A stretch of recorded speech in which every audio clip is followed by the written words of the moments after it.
Welcome back to Modest and Honest. I feel like my chair is too tall. I am Kirsten, and this is Lindsay and Kaylee. And tonight we have two special guests. Tonight we have Makenna and her mom Gina, and they're joining us as we study Makenna's favorite chapter, which is going to be Psalms 139. So if you um, have your Bible near or your Bible app, we encourage you to pull that up with us as we dive into that. Um, we are a Bible podcast by women for women, and we attend at Washington Avenue Church of Christ here in Jonesboro, Arkansas. So if you're ever looking for a church home or you would like to visit and you have questions or anything, we would love to meet you and talk to you and anything like that. And this is tonight's episode is going to be our conclusion of season 2. If you've been with us, sorry, that's okay.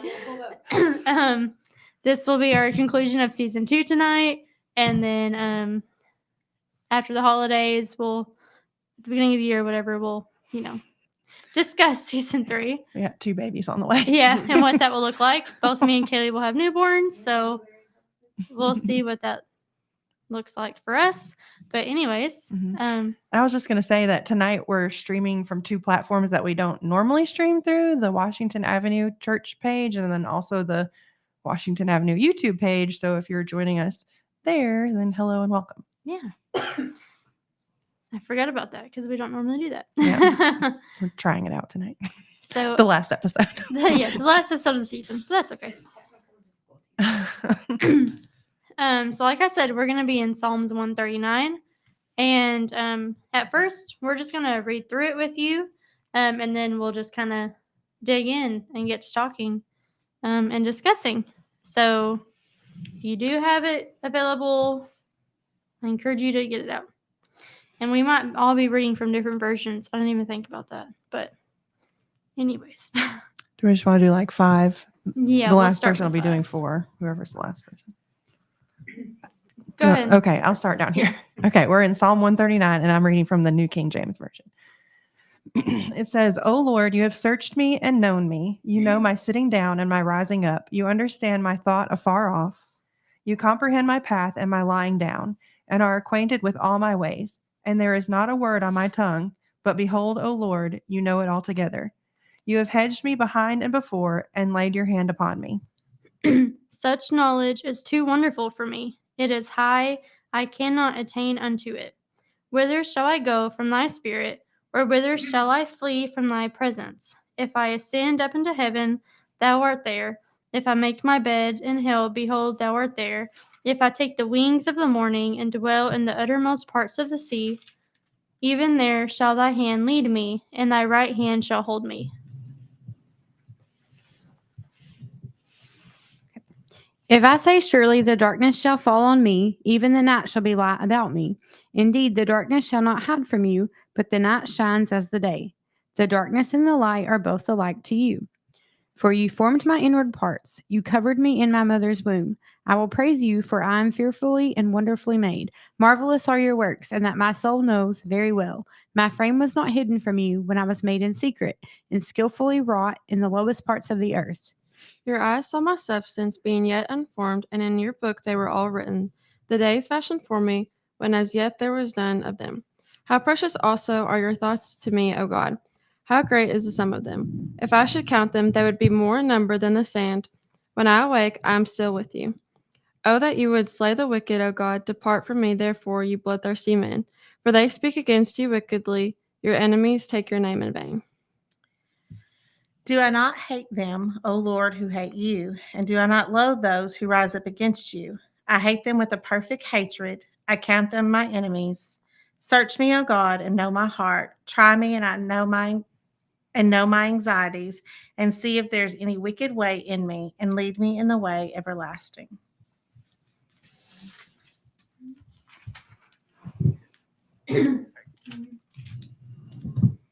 So Can we start by asking Makenna why it's her favorite chapter? Yeah. Okay, so I have always loved verse 14. I will praise you, for I am fearfully and wonderfully made. Marvelous are your works, and that my soul knows very well. Okay, I'm going to try not to cry talking about this. I have always, oh, I'm so sorry. I just like moved your chair. Anyways, I have always struggled with like anxiety or not anxiety. Well, I have struggled with that, but insecurities and just not feeling good enough, not feeling like like who I am as a person is good enough, like physically, like how I look. And so that verse has always brought me comfort. And I've always just like focused on that verse in this chapter. And it wasn't until Mr. Aaron did a whole sermon about this chapter. It was sometime this year. And I just like realized like, whoa, like this whole chapter is just like full of like so much like good stuff. I was just like, wow, like this is my favorite. And so when you asked me, like I knew instantly like Right which one I away. was going to pick. So That's cool.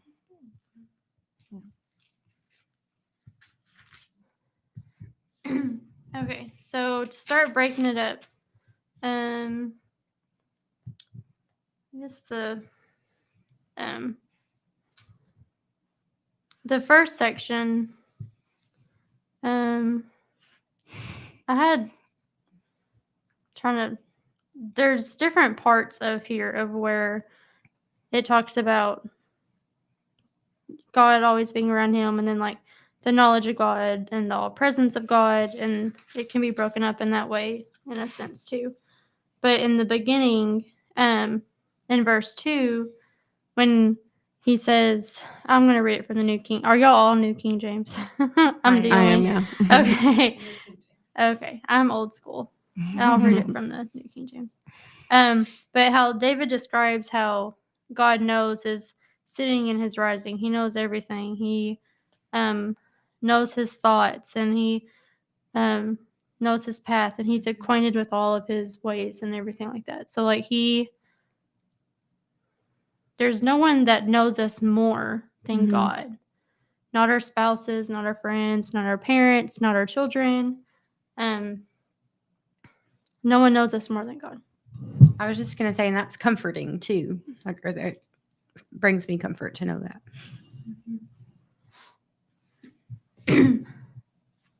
Any thoughts on those first few verses?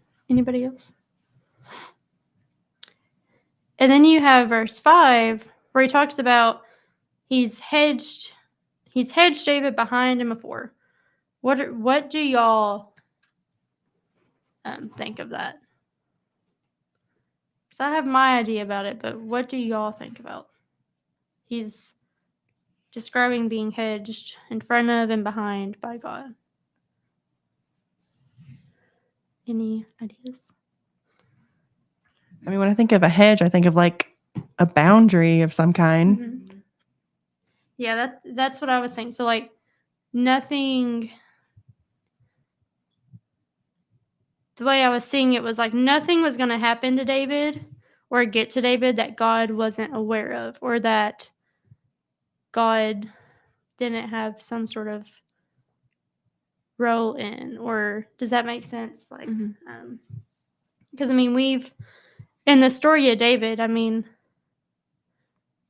so many things happened, and he was on the run for so long, and just all these crazy things, and I feel like God did have a hedge around him, and like nothing. And even if a bad thing did happen, it's not that God was unaware of it. It just kind of goes back to God knew everything. And then verse 6, David says that knowledge is too wonderful for him. It's too high. I can't attain it. So what would that mean?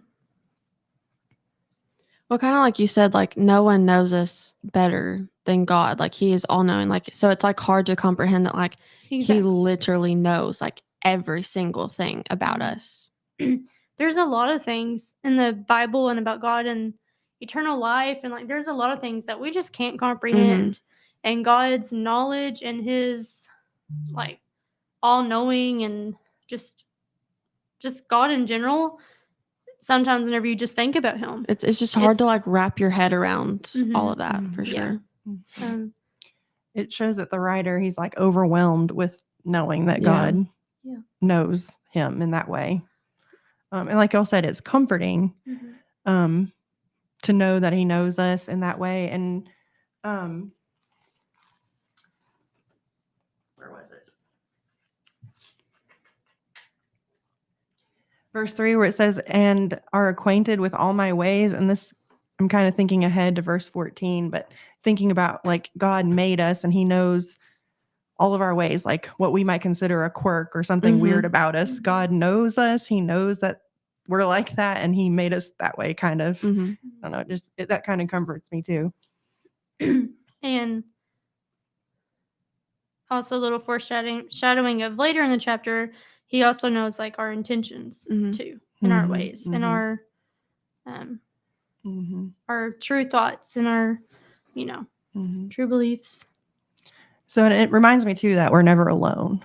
Even when we're like in a room by ourselves, we're not alone. Yeah. There's a saying, you can be in a room of hundreds of people and still feel alone, and but we're not. And hopefully that brings comfort. I feel like comfort's probably going to be the theme word of tonight is, that we get from this and that feeling. But yeah, and it is comforting, but it can also be, what's the word I'm trying to think of? Not alarming, but like eye-opening, or what's the word? Not but like, oh, God knows everything I do and say and think and all my intentions. Yeah. So it's His like knowledge is personal. right. Yeah. So it's like kind of accountability. Yeah. It's almost like Yeah. alerting of like, that's not even the word either. Something like Just that. like It's makes you more conscious and more aware of like what you're doing, because you know that like he is like Mhm. looking and he's watching and he like Right. knows your heart and all that kind of stuff. Right. So We can't hide anything Yeah. from him. Yeah. Whereas we could hide something from someone we even live with, Yeah. but we can't hide anything from God. Yeah. And more than anything, like he's the one that we need to like think about when we do stuff.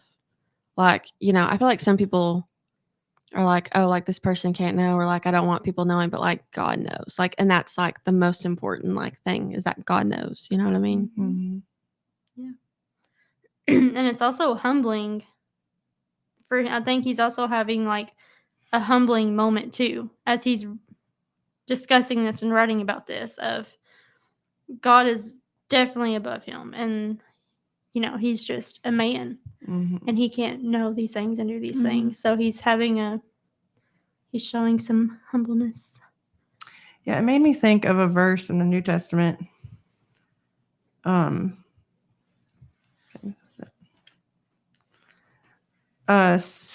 am I? 1 Corinthians chapter 2, verse 11 is the main idea, but it just says, for what man knows the things of a man except the spirit of the man which is in him? Even so, no one knows the things of God except the spirit of God. Which is, the main idea is that, we're not going to know what God's ways and what he's thinking are apart from his revelation, what he tells us in his word. But the idea is the same too, that I'm not going to know what you're thinking unless you tell me. Mm-hmm. But God knows what we're thinking. We don't have to tell. Yeah.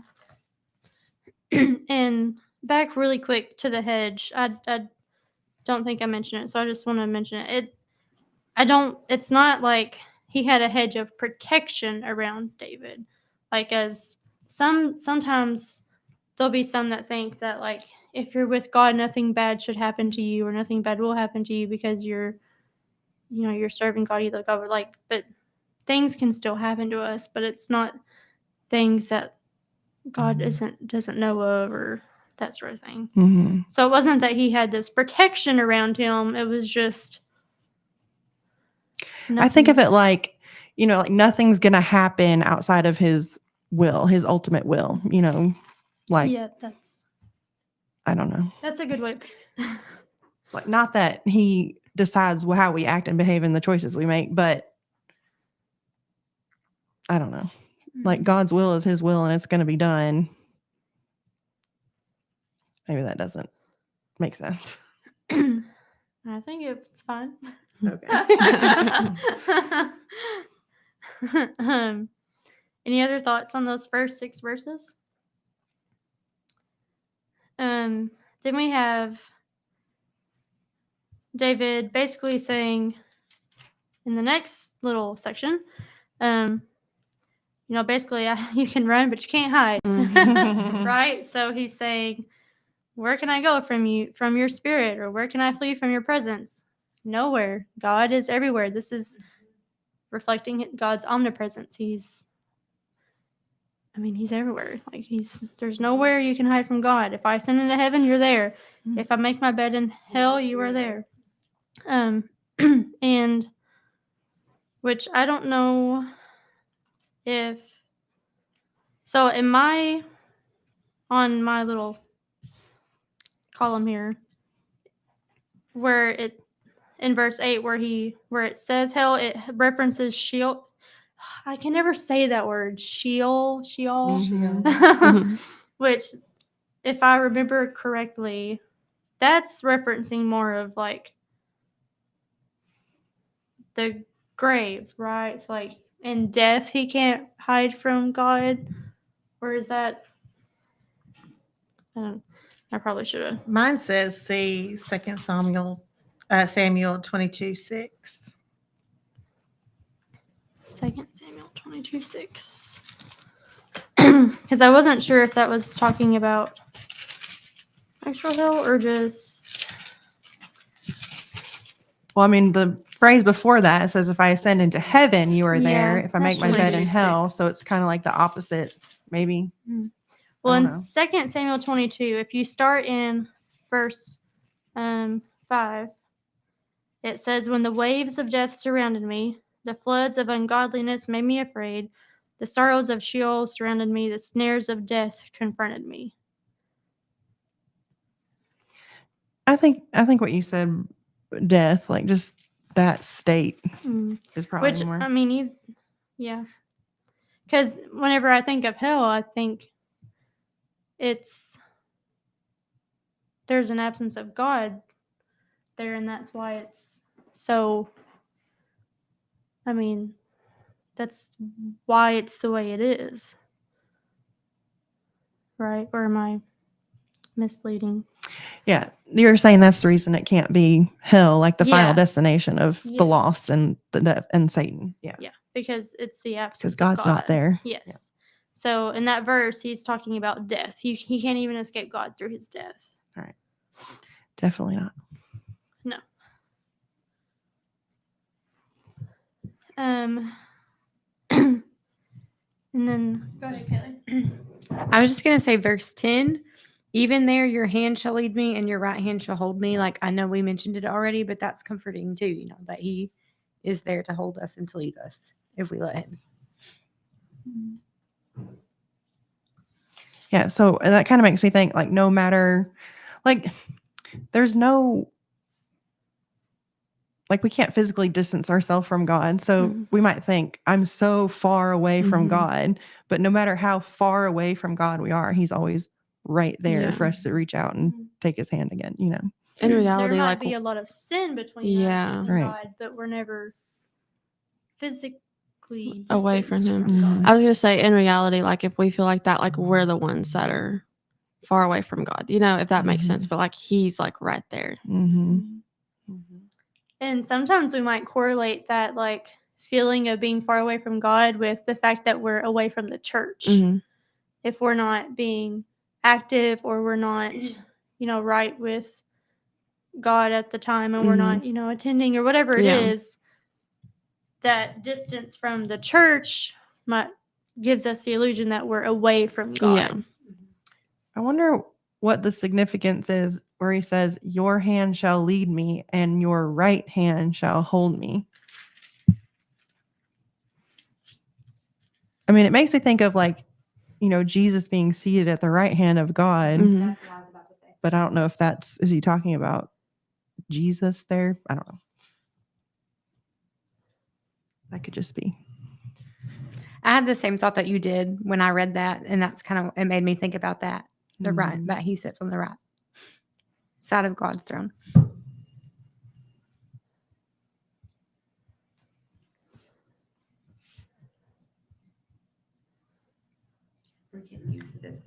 We are. Mm-hmm. I mean, I don't think it's a. It could just be talking about his authority, or I don't know. But I mean, we are led. I mean, Jesus is our mediator, if you want to call it, like between the two, between us and God. So Mhm. it could be. I'm not really sure on that one. I mean, I know like David's not talking about Jesus Yeah. there, but anyway, just a thought. Just made me think that. Maybe you ask that question. It's okay to ask questions, right? It is. We are not Bible scholars. We just get together and talk about the Bible. And that's all it takes. You don't have to be a Bible scholar to read it and discuss it with your friends. Mhm. Okay, so where are we at? Verse 11. Is that where we are? If I say, surely the darkness shall fall on me, even the night shall be light about me. Indeed, the darkness shall not hide from you, but the night shines as the day. The darkness and the light are both alike to you. What does that mean? We'll always have light with him. Mm-hmm. I'm sorry. We'll always have light with him. Right. Yeah. And just that, even if we are in the dark, God is there and he sees us, and, we can't hide from him in the dark. Mm-hmm. He's not afraid of the dark. No. And sometimes he's the only light in our darkness, or what we feel is dark, which is also comforting that there is a light there. And then we get to I can see what you were thinking earlier. yeah. Do you want to just go ahead? I don't know. I might cry now. I just said that this chapter kind of made me feel a little sad for people who don't see his presence, their worth Mm-hmm. to him.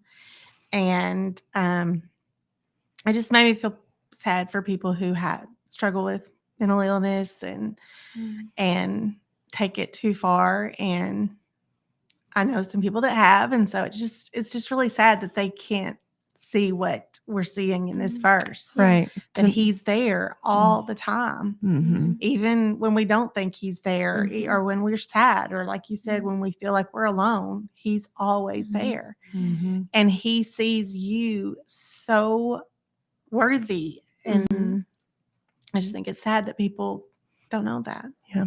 Don't feel that. They get so low and they Mm-hmm. can't get out of it. Yeah. It's sad.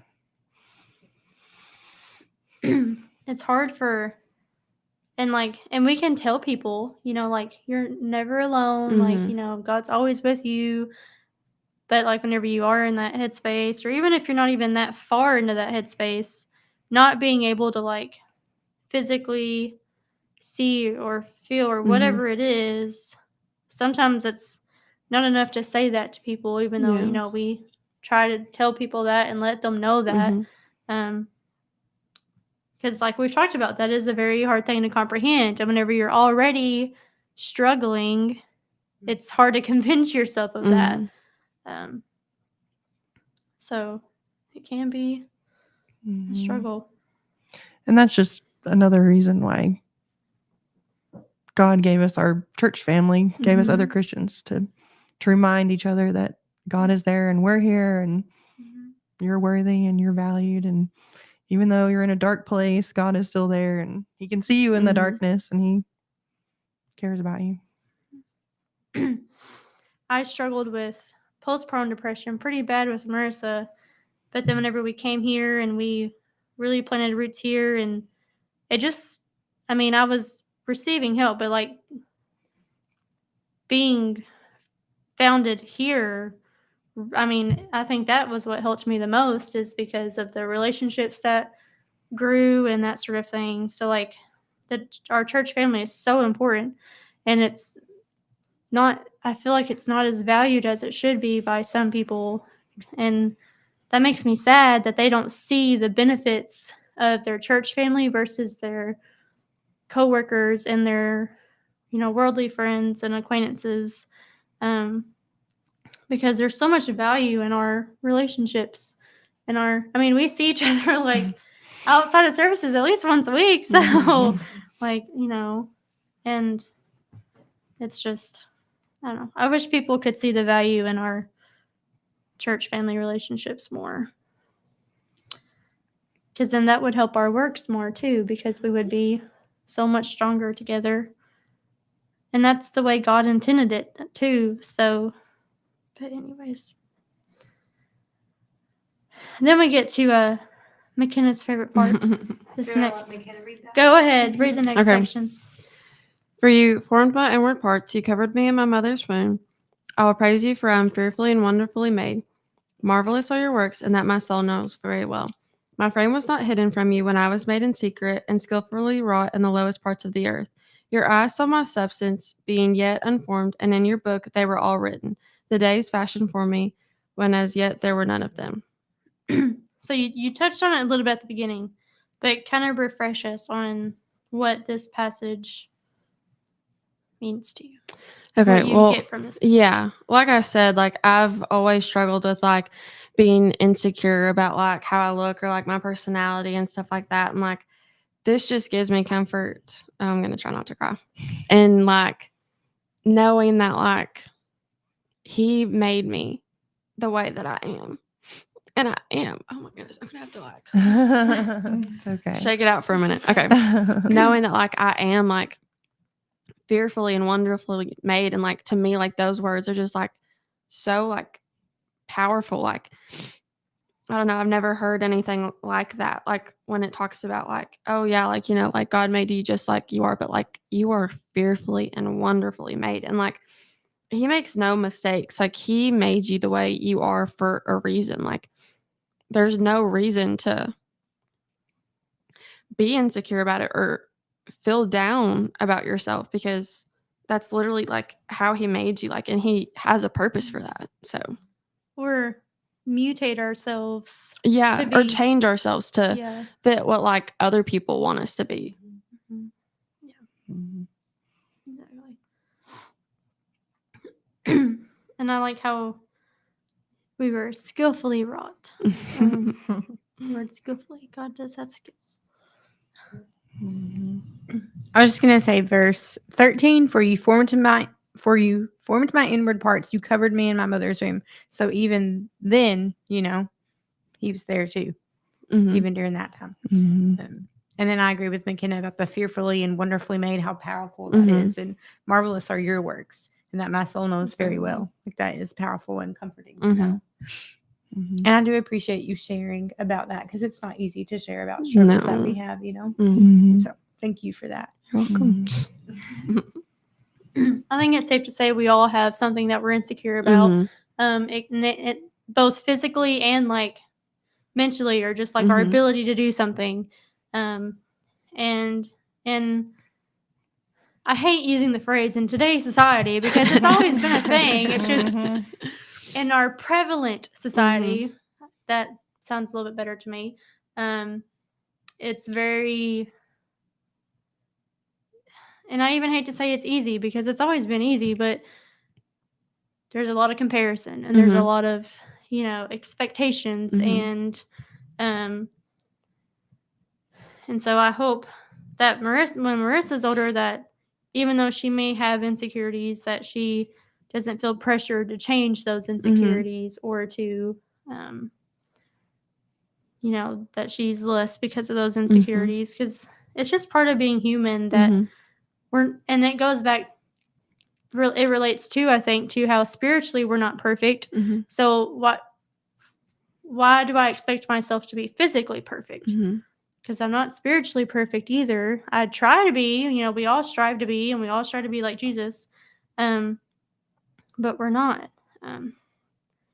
And it's just, I don't know.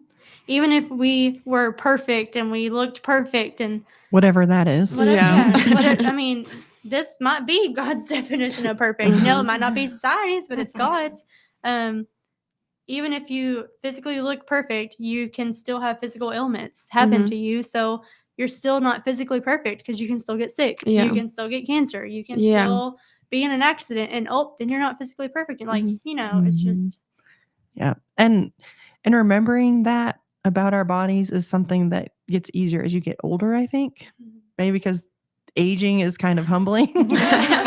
But it is definitely hard as a Mhm. young person when you're just, it's just that time of life Yeah. when you're thinking about that, Mhm. Yeah. especially.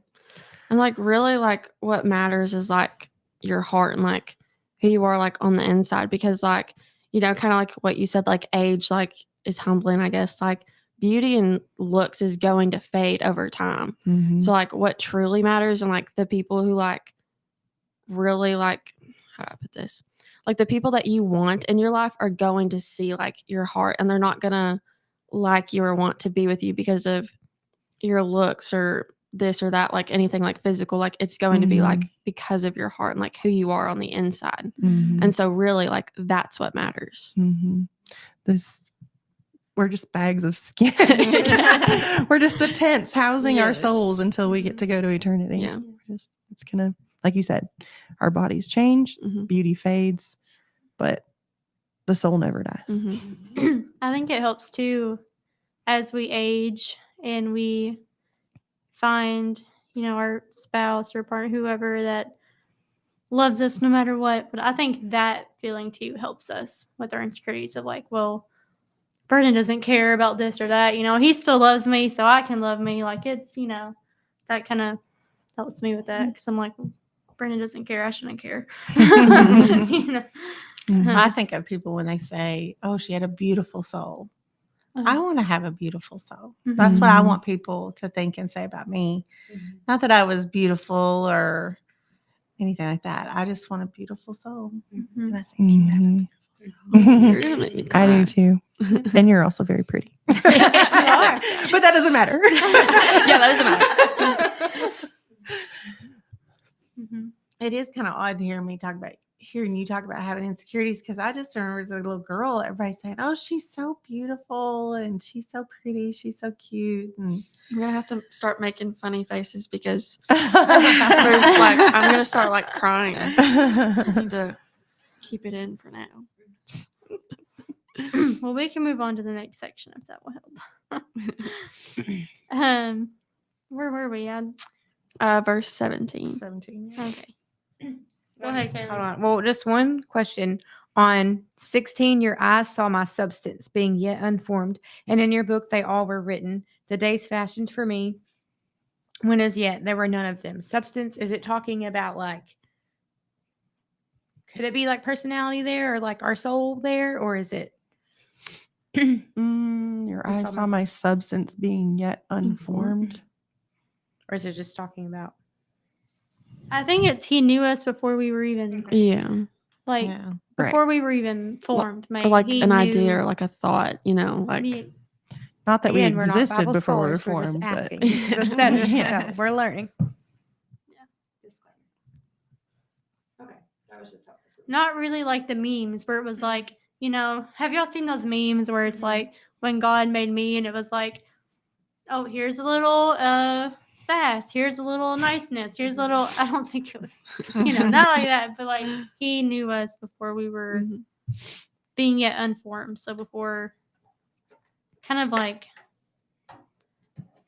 he knows, he knows before things happen. He knows before, That just So. substance stuck out to me. Mhm.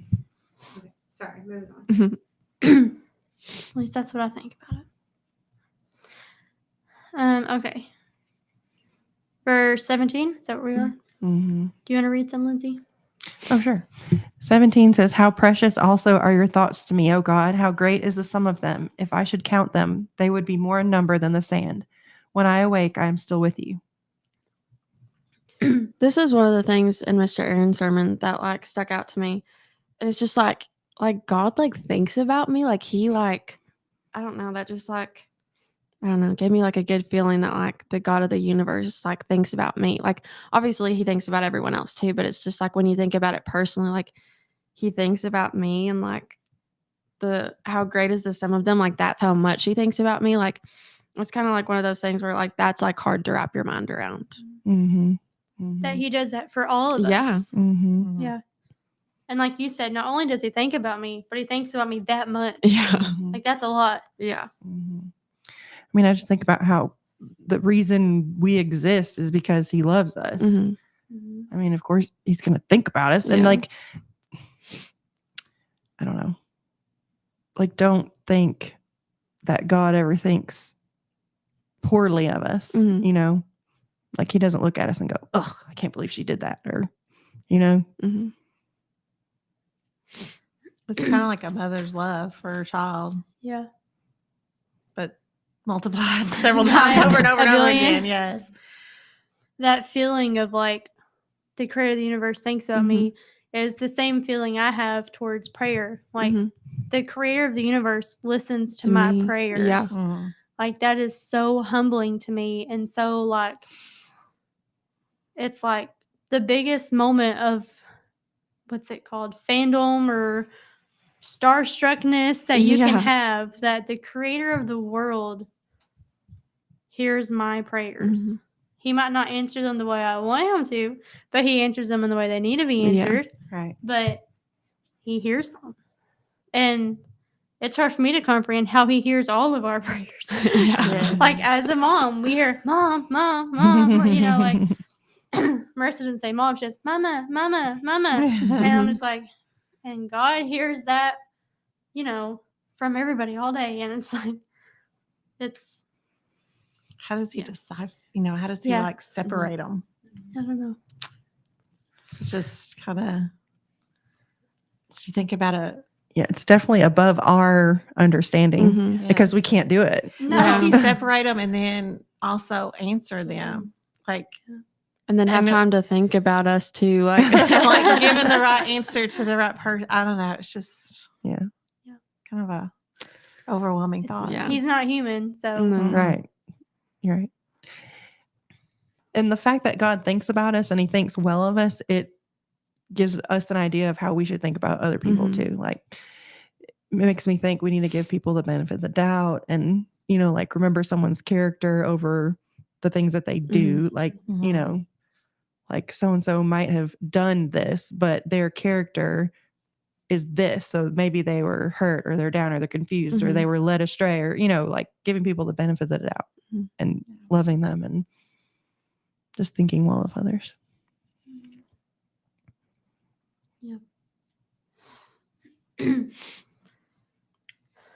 this chapter is a good illustration so far of the power of God Mhm. and how majestic he is. Whereas we are not. It just kind of leaves you like in awe of him, you know? Mm-hmm. Which is kind of, it's reassuring after, you know, the first, you know, well, a lot of the Old Testament of the seriousness of God and following his commands and the actions he took to show how serious sin was and that sort of thing. It's kind of, what's the word? Struggling with words tonight, but like it's kind of reassuring. Well, that's not really wrong, but to kind of just have this moment to reflect on how much he loves us. Mhm. And then to close out the chapter, starting verse 19, oh, that you would slay the wicked, O God. Depart from me, therefore, you bloodthirsty men, for they speak against you wickedly. Your enemies take your name in vain. Do I not hate them, O Lord, who hate you? And do I not loathe those who rise up against you? I hate them with perfect hatred. I count them my enemies. Search me, O God, and know my heart. Try me and know my anxieties, and see if there is any wicked way in me, and lead me in the way everlasting.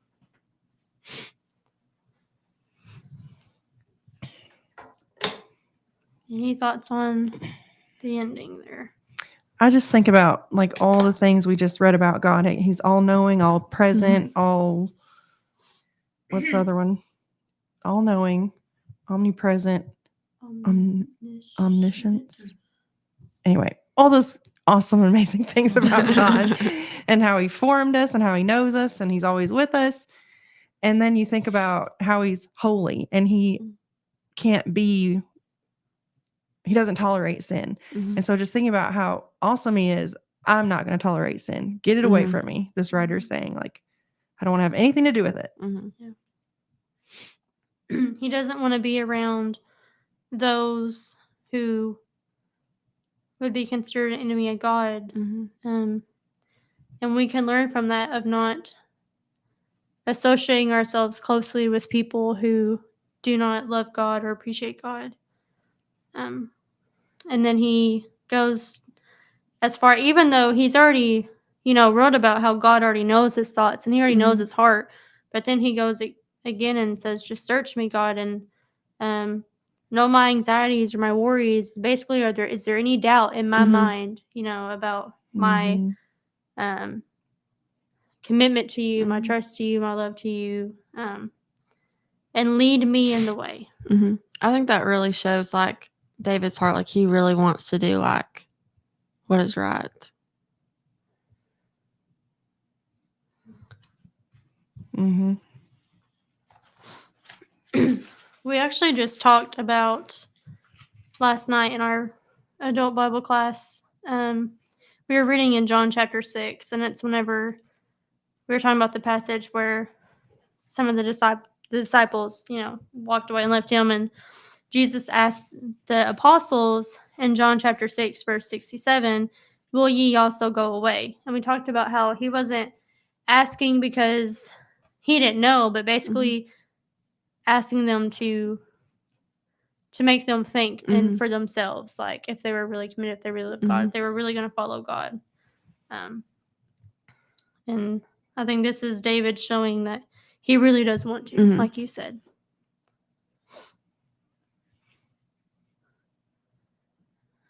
It's a great chapter, Makenna. You picked a good one. Thanks. Mhm. It's one that I don't think that we would normally just, dive into Mhm. and I don't want to say pick apart, but, study. So I enjoyed it. Are there any other thoughts on this chapter? I was just going to say that last phrase, and lead me in the way everlasting. It just kind of points to the writer's dependence on God.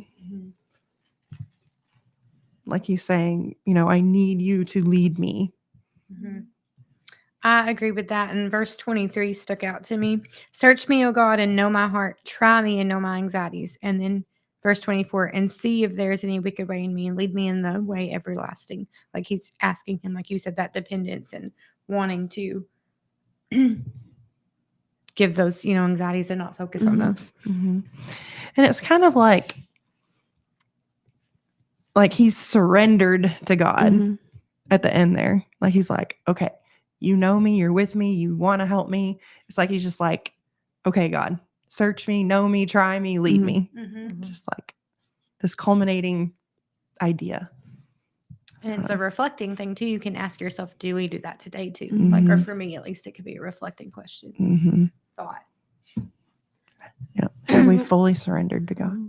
Yeah, when we make that decision to become a Christian and to turn to God, we should have that same attitude of surrendering to Him and asking God to lead us where we should go and that we're willing to follow Him wherever that is and to obey Him. We should have that same humbleness, that same attitude. I think this whole chapter has been showing the humble side of David. Mm-hmm. Pretty good. Yeah, get steady, you guys. We appreciate y'all coming on Well, thank you for having and us. hanging out with us and bringing a good chapter with you. Mm-hmm. It's been good. We've had some people say that they were watching, so we're glad we had y'all and that y'all were watching, and we hoped y'all enjoyed this study as much as we did. Christy said that she loves her church family, and we love you too. She's part of our church family. So as we close and reflect on this of just God and His power and His knowledge and the comfort we get from that, and being humbled by that, and that He's always with us even whenever we feel like He's not, even whenever our mind is trying to convince us that He's not. He is, and how we are fearfully and wonderfully made, and how we should just surrender to Him. And whenever we do surrender to Him, it will help us to see the light in that darkness. And to I think this was a good study leading into the holidays because for many different reasons, the holidays can be stressful or cause anxiety. And the winter blues, yeah, as they call So- it. I think that was good timing. Yeah. And like we said at the beginning, this is the end of season 2. And we'll have 2 newborns in February, so season 3 might look different. But we will just see how it goes, and obviously let y'all know. And we hope y'all join us for season 3, whatever it looks like and whatever craziness that entails. But I can always come and hold babies. yeah, we will gladly accept the help. 'Cause- Going on and off screen a lot to feed babies Yeah. and birthdays. But we hope y'all have good holidays and good rest of the night. And like I said, if y'all have any questions or you would love to visit, we would love to visit with you and see you, feel free to message the page. We're always checking it. And we'll see y'all next time. Stay modest and stay honest, and see you later. Mhm. Bye. Bye.